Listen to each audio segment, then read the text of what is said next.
안녕하십니까. 이번에는 라돈 바로 알기 두 번째 시간으로 이 라돈 침대와 또 우리 인체의 내부 피폭이 어떻게 되느냐, 이제 그 문제를 조금 말씀드리겠습니다. 먼저 그 얘기를 하기 전에 앞에 있는 어제 바로 나온 이 수질 관리에 대한 아주 종합적으로 나와 있는 책을 잠시 말씀드리겠습니다. 이게 주로 이제 강이라든지 호수라든지 하구 항만에서 일어나고 있는 수질에 대한 여러 가지 수질 반응부터 해가지고 통계, 또 수질 모델, 정책 결정, 또 수질을 관리하기 위해서는 유역 땅을 관리해야 되는데, 그런 문제들 여러 가지 종합적으로 나와 있는 그런 책입니다.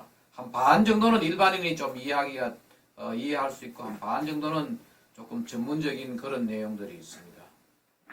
관심 있는 분은 인터넷에 한번 찾아보시면은 좀 더 자세한 내용들이 나와 있습니다. 우선 지난 라돈 바로 알기 첫 번째에 제가 말씀드렸던 이 미국에서 1984년도에 이런 그 펜실베니아 라돈 사건에 의해 가지고 전국적으로 문제가 되었어요. 원자력 발전소에 출근을 하는 이 건설 인부였던 스탠리 와타라스라는 사람이 출근할 때 이 방사능 물질이 몸에 있어가지고 그것이 뭔지 체크하다 보니까 자기가 살고 있는 집에서 이 방사능 물질이 따라오고 해가지고 결국은 그것이 이 집에 엄청난 라돈이 있었다.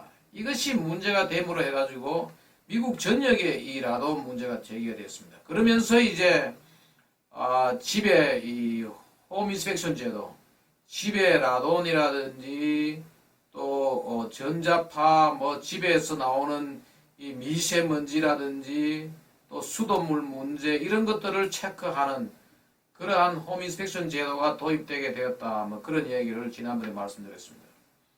우리나라는 이런 사건이 있어도 크게 처음에는 영향이 없었죠.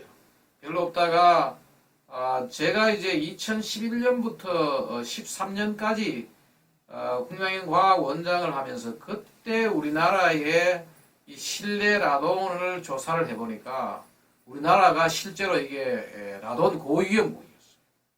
고위험국이고 여기에 빨간색으로 되어 있는 게 다 기준치를 넘는 미국의 기준치를 넘는 이제 그런 곳이었죠.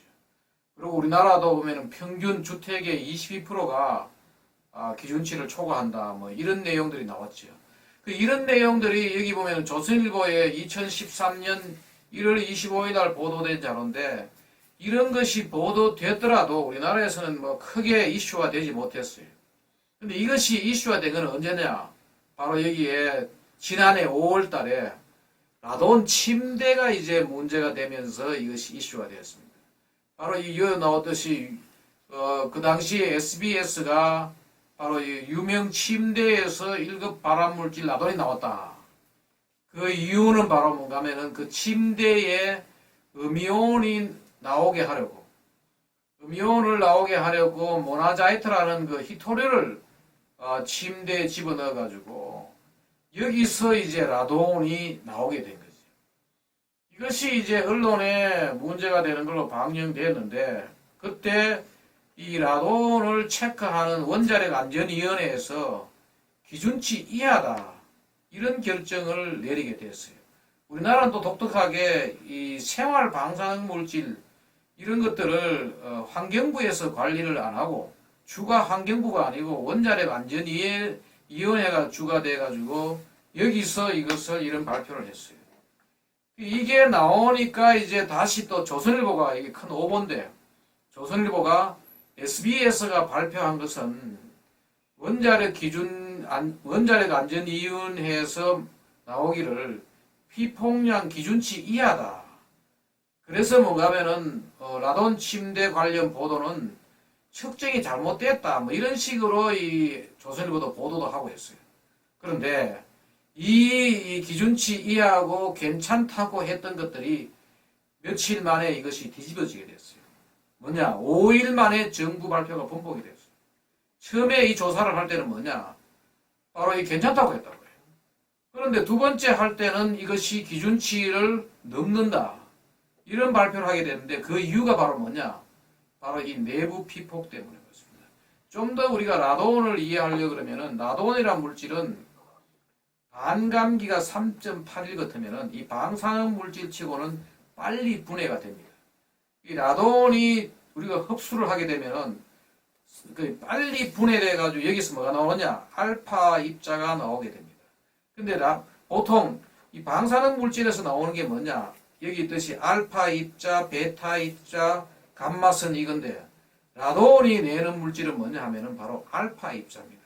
근데 이 알파 입자는 여기 그림에 나와서 이게 바로 우리 교과서에 나오는 그림입니다. 여기서 나오는 게 뭐냐? 종이 한 장도 제대로 투과를 못합니다.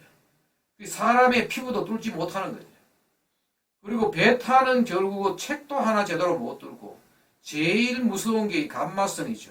이것은 이제 콘크리트도 뚫고 결국은 이걸 랍으로 차단하고 이렇게 하는데 제일 무서운 게 바로 감마선이죠. 원자 폭탄, 핵폭탄이 떨어지면은 이 감마선이 가장 문제가 되고 그런데 이 알파가 이 미약한 알파가 피부도 못 뚫고 종이도 못 뚫는 이것을 우리가 흔히 그렇기 때문에 이것을 외부 피폭만 따지면은 별 문제가 안 되는 거지요. 피부도 못 뚫고. 그리고 이거 지금 현행 공산품 대상 법률은 이것만 하게 되어 있는데 이걸 하니까 처음에는 괜찮다라고 된 거죠. 근데 문제는 뭐냐? 바로 이것을 라돈을 우리가 호흡을 하기 때문에 그때 이 원자력 안전위원회가 이런 정도의 지식도 없이 정부로서는 상당히 창피한 일이죠. 내부 피폭을 고려하지 않고 외부 피폭만 가지고 괜찮다고 한 거죠. 내부 피폭은 뭐냐? 라돈을 우리가 호흡을 하게 되면은 이 호흡한 라돈이 우리한테 뭐가 들어가냐? 혈관으로 들어가서 이 혈관으로 들어간 이것이 이제 여러 가지 암도 유발하는데 특히 라돈은 폐암의 아주 직접적인 원인이 됩니다. 이런 문제가 있었던 거지. 그러니까 이제 다음에 안 된다 하고 나왔던 거지. 그래서 라돈 가스들이 전부 다 이런 식으로 호흡을 해가지고 내부 피폭이 되고 폐암으로 가는데 지금 현재 우리나라의 많은 주택들이 뭔가 하면은 라돈 가스에 이게 노출되어 있는 거죠. 이것이 보면은 여기 그림에 있듯이 원래 땅 속에 있는 우라늄이 분해돼 가지고 우라늄이 라듐으로 바뀌고 라듐이 라돈으로 돼요.